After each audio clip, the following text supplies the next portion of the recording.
बात करता हूँ कि अपने जो कृषि विज्ञान कक्षा 12 में जो बुक्स है वो 3 बुक्स रहेगी। उसमें अलग अलग उसके पार्ट रहेंगे। एक पार्ट रहेगा अपने सस्य विज्ञान एग्रोनॉमी का, एक पार्ट रहेगा अपने हॉर्टिकल्चर का, एक रहेगा एनिमल हस्बेंड्री का। तो आज हम शुरुआत करेंगे सस्य विज्ञान से, एग्रोनॉमी से। तो एग्रोनॉमी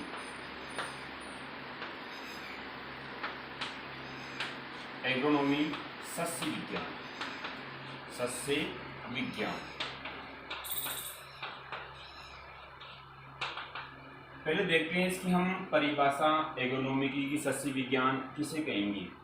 तो विज्ञान की वह शाखा जिसमें फसल उत्पादन के साथ साथ भूमि के प्रबंधन व उसमें होने वाली क्रियाओं का व सिद्धांतों का संपूर्ण रूप से अध्ययन करते हैं, उसे क्या कहेंगे हम? सस्य विज्ञान एग्रोनॉमी कहते हैं। क्या कहेंगे उसे?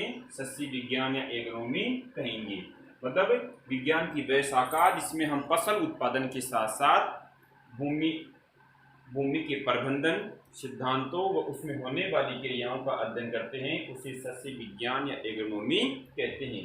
अब जो एग्रोनॉमी जो शब्द है, ये इस शब्द की उत्पत्ति ग्रीक भाषा का शब्द होता है एग्रोनोमस।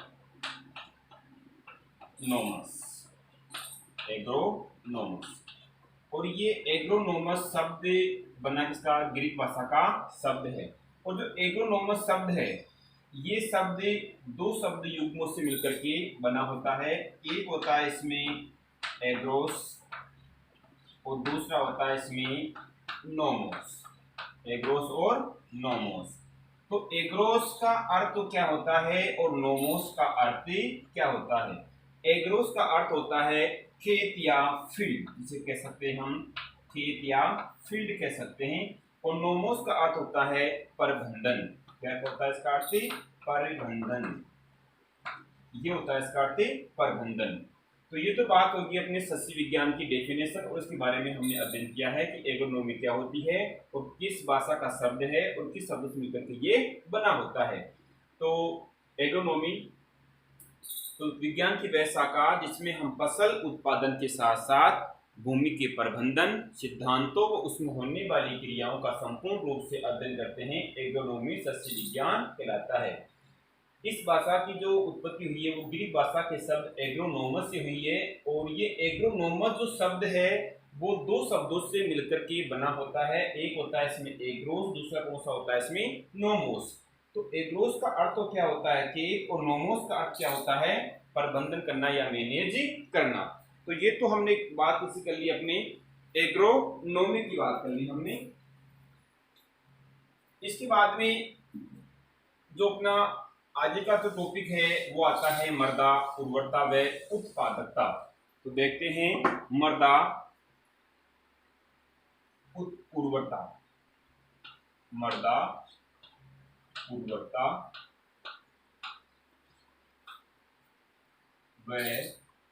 मृदा उत्पादकता। मृदा उर्वरता व उत्पादकता किसी कहेंगे? देखो, मृदा उर्वरता पादप वृद्धि के लिए मृदा की भौतिक, रासायनिक और जैविक शक्ति का योग क्या कहलाता है? मृदा उर्वरता कहलाता है। इसे कहेंगे मृदा उर्वरता। अगर परिभाषा पूछता है अपने बोर्ड एग्जाम में, तो पादप वृद्धि के लिए मृदा की भौतिक, रासायनिक और जैविक शक्ति के योग को क्या कहते हैं? मृदा उर्वरता कहते हैं। तो एक शब्द आया है मृदा उत्पादकता। तो मृदा से हमें कितनी हेक्टेयर उपज मतलब प्रति हेक्टेयर हमें कितनी उपज प्राप्त हो पाती है, उसे क्या कहेंगे हम? मृदा उत्पादकता कहेंगे। इसी से मापते हैं हम केजी में मापते हैं मृदा उत्पादकता को। मतलब प्रति हेक्टेयर हमें कितना यील्ड प्राप्त होता है, उपज प्राप्त होता है, उसे कहेंगे हम उत्पादकता। अब मृदा उर्वरता होती है, इसको कौन कौन से कारक प्रभावित करते हैं? तो स्टूडेंट इसे 2 प्रकार के कारक इसे प्रभावित करते हैं। पहला कारक आता है प्राकृतिक कारक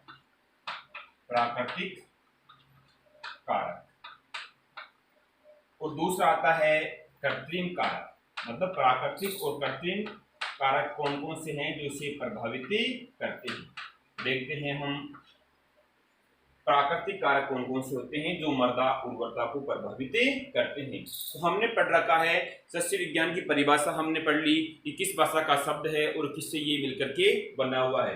उसके बाद में हमने पढ़ा है मृदा उर्वरता और मृदा उत्पादकता के बारे में कि मृदा उर्वरता क्या होती है, मृदा उत्पादकता क्या होती है।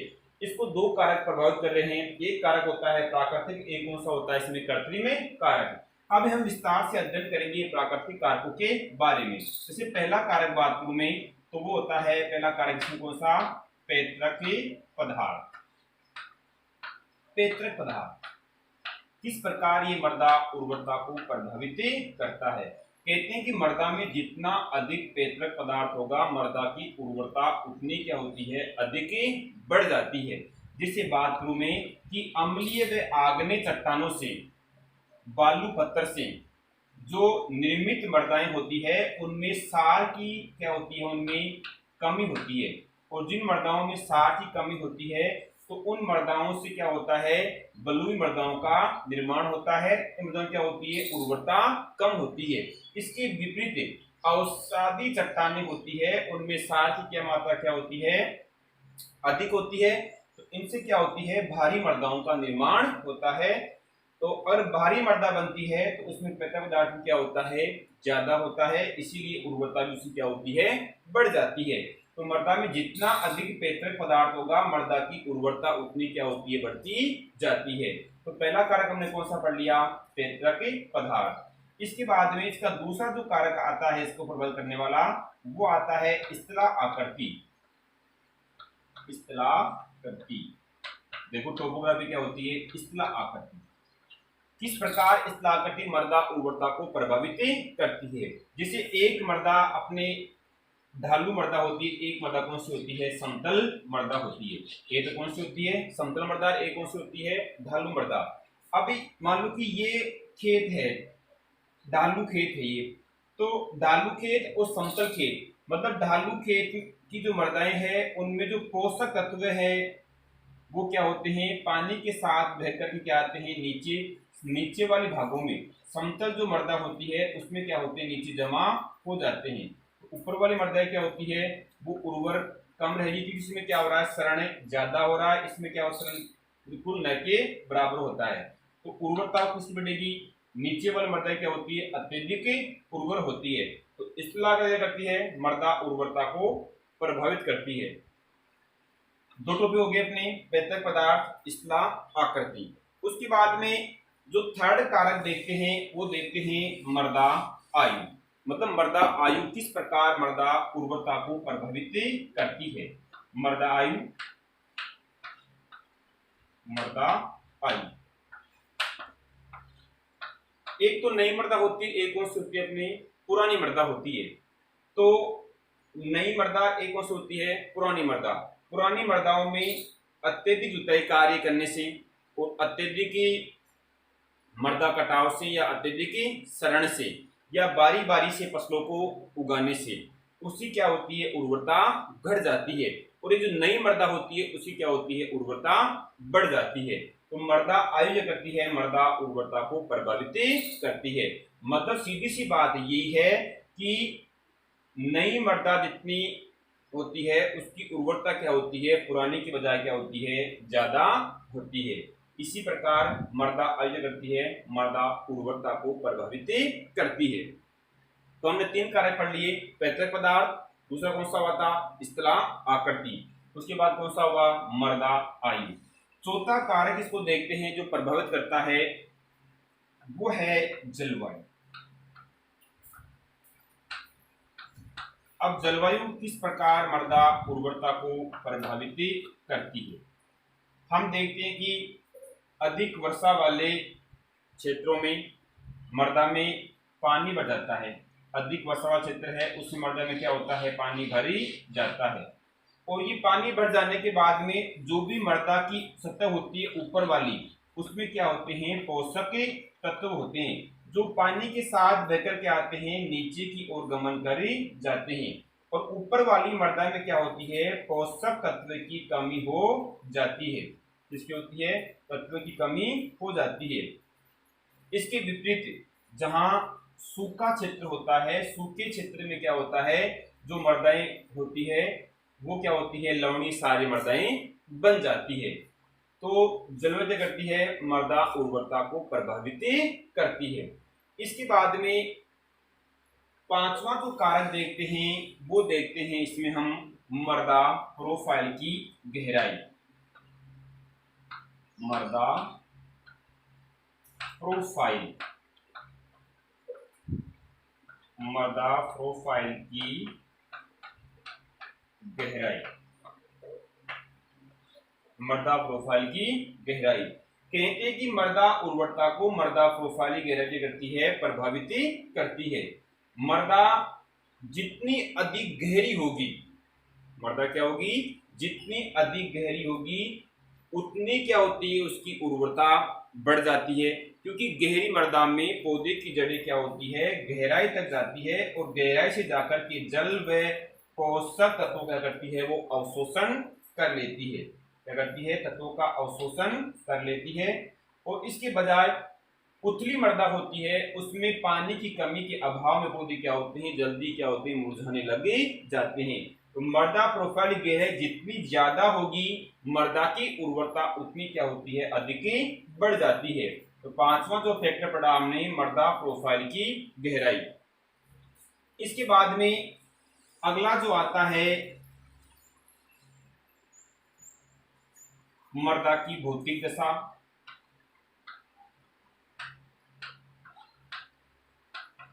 मृदा की भौतिक दशा, मृदा की भौतिक दशा। देखो, मृदा की भौतिक दशा इस प्रकार की होनी चाहिए कि उसमें वायु व जल संचार क्या हो सके, उसमें आसानी से हो सके। तो वो क्या करती है, मृदा उर्वरता को प्रभावित करती है। मतलब मृदा ऐसी होनी चाहिए जिसमें आसानी से क्या हो सके, वायु संचार हो सके। ठीक है। इसके बाद में अगला जो कारक आता है वो आता है मृदा अपर्दन। मृदा अपर्दन। देखो, मृदा अपर्दन पहला शब्द आता है, इसमें अपर्दन किसे कहेंगे, तो किसी भी मूल स्थान से जो मृदा के कण होते हैं वो अपने स्थान से क्या होते हैं, हटकर क्या होते हैं, किसी अन्यत्र स्थान पर पहुंच जाते हैं, उसे कहेंगे हम अपर्दन या कहेंगे उसे क्षरण। मतलब कोई भी एक मिट्टी का कण है वो अपने मूल स्थान से हट क्या होता है, अन्यत्र स्थान पर पहुंच जाता है, उसका क्या हो रहा है, क्षरण हो रहा है।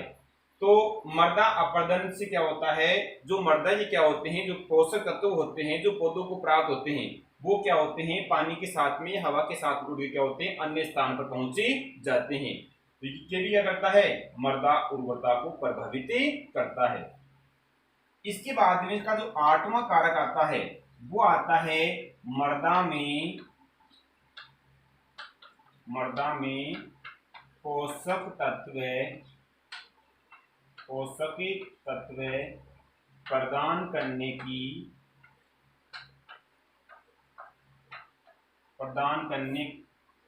की क्षमता। देखो किस प्रकार होती है।